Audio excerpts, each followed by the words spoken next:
Hi, everyone. I'm April Roll, your ER doctor online, and today's discussion is about fever. It's called Fever 101. So, before I start talking about fever, I'm actually going to discuss normal body temperature. So, normal body temperature is around 98.6 degrees Fahrenheit, give or take, sometimes usually 97 to 99 is where the body fluctuates normally.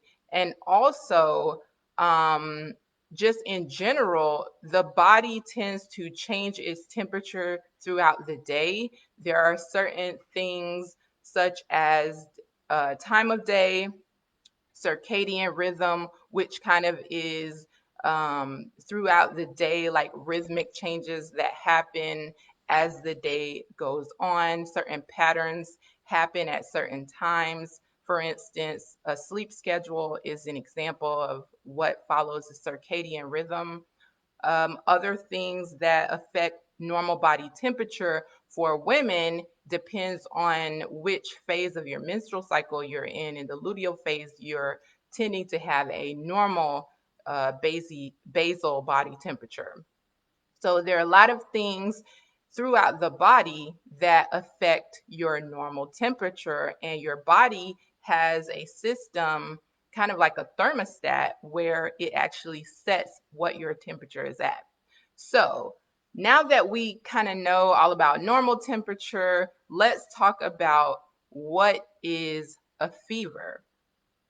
A fever, by definition, is when your body temperature is at 38 degrees Celsius, or what we're more common with Fahrenheit, 100.4 degrees Fahrenheit.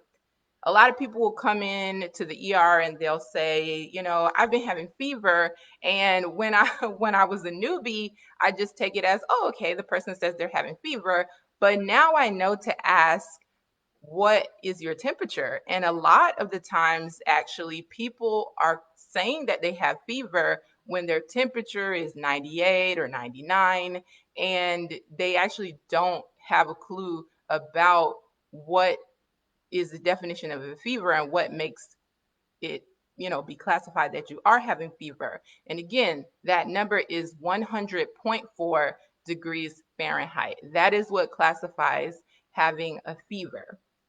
So let me discuss some other things that I wanted to talk about here. So how would you even know that you have a fever? Sometimes people, they'll just say, "Oh, I feel real warm." But actually, in order to tell whether or not you have a, fever, you actually have to take your temperature. So there are a lot of ways to take your temperature. They have the infrared things where you don't even have to touch your body. They have the wands that actually touch across your forehead, the ones that go in the ear, oral thermometers that you have to put under your tongue, and also rectal thermometers, most likely or most commonly used on infants, the rectal thermometers.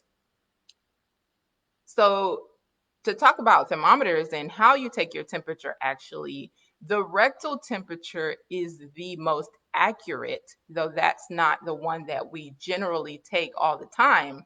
It is the most accurate. And between the rectal, oral, and the temperature that's taken in the ear, um, the rectal is the most accurate, then the oral is usually about within 1 degree less, and then the ear temperature is even 1 degree less usually than the oral. So sometimes that can be misleading, because if you're taking your temperature through your ear, it may not be as high as it actually is. Now, I'm not saying you have a fever, like, oh, my temperature was 99 on my ear, so that means my rectal temperature is 101. It's not exactly true, but in general, the rectal temperature is a better gauge of what your core body temperature is. So, hi, Linda. Thanks for joining. The next thing that I want to talk about fever is how long, some people are asking how long are they going to have a fever. So a lot of the times when you do have fever, it's because some type of process is going on in your body. Usually it is some type of illness. Commonly you have like an upper respiratory infection or a stomach bug or something like that. You generally have a fever with it, and that is an indicator because the body has certain things called pyrogens, and that basically means that those are components in your body that produce fever. So when someone is sick and your body is trying to combat whatever illness is happening, it is the pyrogens are basically increasing your temperature and you are getting fever. So the length of time that you will have a fever usually correlates to how long you're sick. Some people, their fever goes away before they fully get over like an upper respiratory infection or a stomach bug or something like that. But you can actually have fever for the length of the actual illness. So it just varies. It varies with, whatever illness you're having. It varies with, what processes are going on in your body to actually combat the illness. And also at baseline, what is your body's condition? Are you a really sickly person? Are you immunocompromised, meaning that your immune system has been compromised by either um, you things that can do that if you are a transplant recipient. Those people are usually on anti-rejection medications, which make them immunocompromised. Also, people on chemotherapy are immunocompromised. People who have HIV are immunocompromised. And there's a ton of other conditions where you are immunocompromised. So all of these things play into when you're having a fever, plays into your illness. It's a factor of how long you will actually have fever. So another thing, what can you do when you have fever? When you have fever, there are medications that you can take to bring your temperature down. And you already know what these are. These are Tylenol or acetaminophen, and anything in the Tylenol acetaminophen family, because I know in different countries is known as paracetamol and various other names, but basically the generic form acetaminophen. That is a medication that is used to bring your fever down. Also, ibuprofen, other known as under brand names Advil, Motrin, those bring the fever down. Within that category of nonsteroidal anti-inflammatory medications, which ibuprofen, Motrin, and Advil are, that category of NSAIDs also includes Aleve, and Aleve also can bring the fever down. So other things that you can do while you have a fever, it's kind of like it seems counterintuitive, but people when they get a fever, sometimes they get chills, they're very cold, and they start covering, piling on the blankets. And that's actually not what you want to do. You want to try to not increase your body temperature as much as, because your body already is doing what it does. It's you know going to work for you. It's increasing your temperature. It's doing several processes in the body. And I also want to talk about that. You can think of this as if you go, take a run, or you go to the gym, or, you do some type of exercise, you feel your body temperature getting higher. You start to sweat. So it's kind of like that with, all the cells and molecules and organs in your body combating illness for you. They are working it out. So they are increasing the temperature. So that is kind of, if you want to think about it like that, that's kind of what's happening when you're having a fever. So again, what to do when you have a fever? You can take Tylenol, you can take ibuprofen, you can, make sure you're staying hydrated, because as your body is combating the illness or whatever for you, you want to stay hydrated.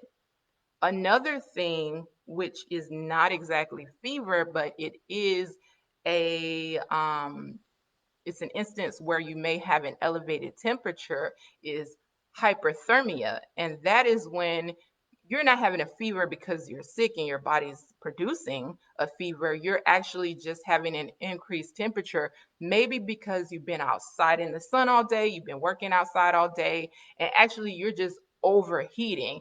That is a very, very important time to take in adequate hydration because you're basically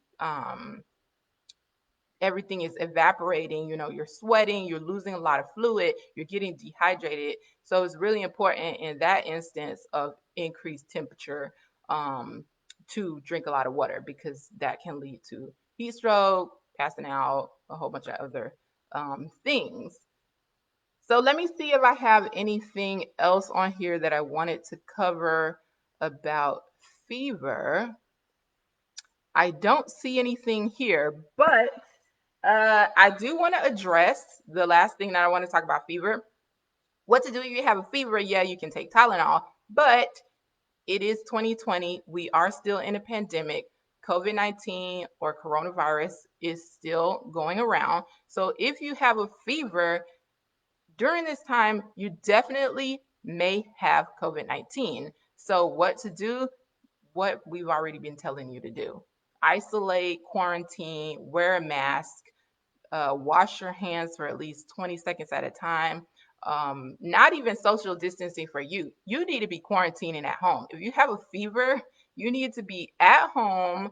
You need to be isolating because you can have COVID and you can be spreading it to family members or friends. So that in this instance of July 2019, if you have a fever, what to do? Please isolate. Please keep your people safe, and get yourself tested. Wear a mask, go get yourself tested. And if you do have COVID-19, stay home, stay hydrated, get some rest, eat a well balanced diet, and make sure you are taking care of yourself. If you start having any shortness of breath or, feeling in a way that, something is wrong, you need to get to a hospital, please do go to the ER and make sure that you are taking care of yourself. I'm glad that you all decided to join this live with me to discuss Fever 101, what to do, what does it mean, what is fever, how do I know I have fever. I hope that I've answered all of your questions. Thank you for joining me. Be blessed and stay healthy.